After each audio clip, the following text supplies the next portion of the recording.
விஜய் டிவில சக்சஸ்ஃபுல்லா போயிட்டு இருக்க பாண்டியன் ஸ்டோர் சீரியல் செம்ம இன்ட்ரெஸ்டிங்கா போயிட்டு இருக்கு. தங்கமயிலோட எல்லா விஷயமும் தெரிய வந்திருக்கு. இப்போ கோர்ட்ல சரவணன் தங்கமயில் கேஸ் நடந்துட்டு இருக்கும் போது சரவணன் வந்து தன்னோட காதலிய மீட் பண்றாரு. அதாவது மகாநதி சீரியல்ல ரோகிணி கேரக்டர்ல நடிச்சிட்டு இருந்த சாதிகா தான் வந்து இப்போ பாண்டியன் ஸ்டோர்ல சரவணோட காதலியா ஆக்ட் பண்ணி நடிக்க இருக்காங்க. ஸோ அதோட ப்ரமோ தான் இன்னைக்கு மார்னிங் ரிலீஸ் ஆயிருந்தது. அதாவது ஒரு காலேஜ் டைம்ல ஒருத்தவங்கள லவ் பண்ணிட்டு இருந்திருப்பாங்க. ஸோ அந்த அஞ்சலியை தான் வந்து அவர் கோவில்ல எதர்ச்சியா மீட் பண்ணி அவர் லைஃப்ல நடந்த எல்லா விஷயத்தையும் சொல்லியிருக்காரு.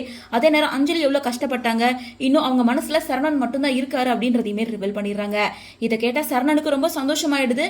ஸோ அதனால தங்கமயில விவாகரத்து பண்ணிட்டு அஞ்சலி கூட வாழலாம் அப்படின்னு தான் முடிவு பண்ணியிருக்காரு. ஸோ அதனால தான் இந்த ப்ரொமோல கூட கோர்ட்ல எனக்கு கம்பல்சரி அவர்கிட்ட டைவர்ஸ் வேணும் அப்படின்னு சொல்றாங்க. அதே மாதிரி தங்கமயிலும் இருந்துட்டு அவங்க பண்ண எல்லா தப்பும் ஒத்துக்கிட்டாங்க. ஆனா வந்து என் மாமா கூட என்ன சேர்த்து வைங்கன்னு ரெக்வஸ்ட் பண்ணி கேட்கறாங்க. ஸோ சொன்ன தப்ப ஒத்துக்கிட்டதால தங்கமயிலுக்கும் சரவணுக்கும் டிவோர்ஸ் கொடுக்க போறதா கோர்ட்ல அனௌன்ஸ் பண்ணியிருக்காங்க.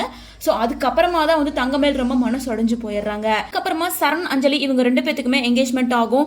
ஸோ அதை பார்த்து தங்கமயில் ஹர்ட் ஆவாங்க. இவங்களுக்கு மேரேஜ் நடக்குமா நடக்காதா அப்படின்றதா இன்னும் கொஞ்ச நாள் சீரியல்ல போக போகுது அப்படின்ற மாதிரி தான் இருக்கு. அண்ட் சோஷியல் மீடியால செந்தில் அஞ்சலிக்கு என்கேஜ்மெண்ட் ஆன மாதிரியும் மேரேஜ் ஆன மாதிரியும் பல பிக்சர்ஸ் எல்லாம் வைரல் ஆயிட்டு இருக்கு. இது ஷூட்டிங் ஸ்பாட்ல எடுக்கப்பட்டதா அல்லது ஃபேன்ஸ் மேடா அப்படின்றது தெரியல. ஸோ இந்த கிளிப்பிங் எல்லாமே இப்போ வைரல் ஆயிட்டு இருக்கு.